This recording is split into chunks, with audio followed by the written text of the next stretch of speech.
On a warm Monday night in a small Carolina town, a young father stepped into the soft neon glow of a corner store for a bottle of Coke, and by sunrise, sirens would slice the air and smoke would hang like a verdict over Main Street. This is Oxford, North Carolina, May 11th, 1970. A date written in the kind of ink that doesn't wash out. What happened between the soda cooler and the morning paper would expose the old machinery humming under a new South and force a choice. Go back to quiet, or finally make the town hear itself breathe. Oxford smiled in daylight and clenched its jaw after dark. 6 years after the Civil Rights Act, the painted signs were gone, but the rules still walked around in plain clothes. Lanes at the bowling alley, booths at the cafe, payrolls at the mill. Everything looked open, and yet somehow you knew which doors wouldn't budge. Henry Hank Marrow was 23, husband, son, Army veteran. He had a gentle swagger, the kind that told you he knew how to laugh, and a habit of looking people in the eye. That evening he'd been playing cards with friends. Near 9, he stepped out to buy a Coke. Ordinary motion, ordinary night. The store belonged to Robert Teal, a white mechanic with a service station, a sundries counter, and a gravel lot where trouble could collect. Out front stood Teal's teenage son, Larry, and Larry's young wife. Words were exchanged. What words depends on whom you ask, but what mattered was how fast they caught fire. Larry ducked inside. Teal reached for a gun. Roger Oakley, the stepson, palmed a club. A small misunderstanding swelled into a mortal offense. In seconds, a man buying a soda became a target. The air lost its temperature. The lot shrank to the size of a trigger finger. Henry backed away. He wasn't armed. He wasn't here for anything but a cold bottle and a short walk. But the men came after him, first yelling, then swinging. He ran. Down the road, shots cracked the night open. Witnesses saw Henry stumble, rise, and stumble again. The chase funneled into a dirt lot where the beating did not stop just because he had fallen. Neighbors shouted for it to end.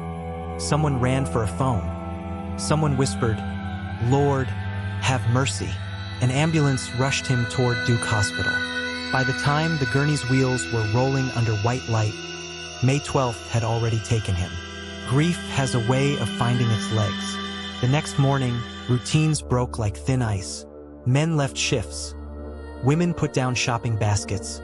Students stepped out of class. Mourners filled the streets, walking from church to courthouse beneath a Confederate monument that had watched them longer than anyone could remember. In the nights that followed, glass popped, flames roared, and warehouses sighed into ash, the bones of an old order catching at last. Curfew fell. Patrol cars idled at corners that had never needed watching before. Oxford wasn't quiet.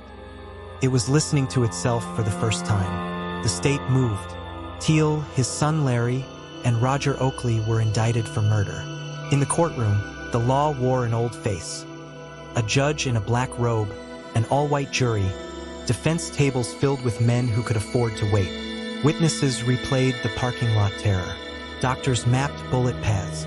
The prosecution set down its evidence like rungs of a ladder, footstep by footstep toward an answer. And still, when the foreman rose, the verdict landed like a familiar song on a broken radio. Not guilty.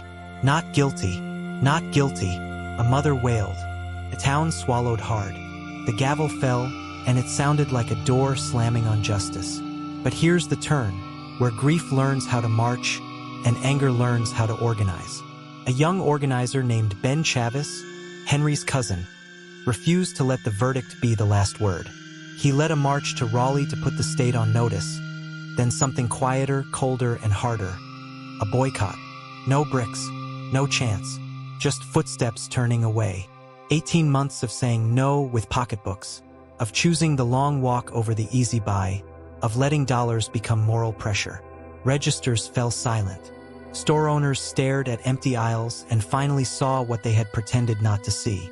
Money, that fluent language, translated grief into policy. The power shift did not arrive with a speech. It arrived like a habit. You could feel it at lunch counters that suddenly wanted everyone's business. At parks that opened gates they had kept shut. In city meetings where black residents demanded more than a polite nod. Oxford began to change because staying the same got expensive. Public facilities desegregated. Hiring practices bent. First an inch, then more. The invisible doors weren't just noticed. They were taken off the hinges. The men acquitted in court kept walking, yes, but they no longer walked through a town that agreed with them. That was the difference, and it mattered. The irony is so sharp you can hold it by the edge. In the place where Henry's life was taken, the law stepped back. In the place where the law would not protect, ordinary people became the law they needed. The boycott became a verdict the jury refused to deliver, stamped by thousands of small decisions. We will not eat here. We will not buy there. We will not pretend we don't know what we know. That's what justice sounds like when the gavel won't fall, shoes on pavement, every day, for as long as it takes. Years later, a boy who had watched these streets as a child historian, Timothy B. Tyson, would write "Blood done sign my name," pulling Oxford's hidden history into the light. The story became a film and a classroom conversation. Henry's name traveled farther than the courthouse ever planned to let it go. Memory, it turned out, could be its own subpoena. It called the town back, again and again, to the night it tried to forget, and to the mornings after, when neighbors, pastors, and students decided forgetting was no longer an option. The book didn't fix the past. It stopped the erasure. So was justice served? Not in the clean, rectangular way we're taught to picture it. Handcuffs, headlines, a date stamped in a law book. The men who killed Henry did not serve time for it. That is a wound. But justice is also consequence, and consequence can take its own slow shape. Because a community refused to go quiet, the order that made Henry's death possible began to crack. Doors opened, policies shifted. Children grew up in a town forced, by sorrow and by strategy, to be better than it had been. If there is a lesson to leave on this sidewalk, it is this: when the system protects itself, a community can still protect each other. Power is not a gift you wait to be handed. It is a weight you pick up together. In Oxford, grief put on walking shoes and anger learned to count. People who had always been told to be patient decided to be effective.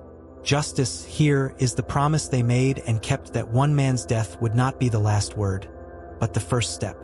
And in that hard, stubborn progress, in that power newly claimed, Henry Marrow's name keeps working so that one day, the verdict and the truth are the same thing. Thank you for watching this powerful story. If you want to hear more true crime cases like this, please like, subscribe, and if you believe stories like Henry's should never be forgotten, share this video and tell me in the comments, what does justice look like when the courtroom fails?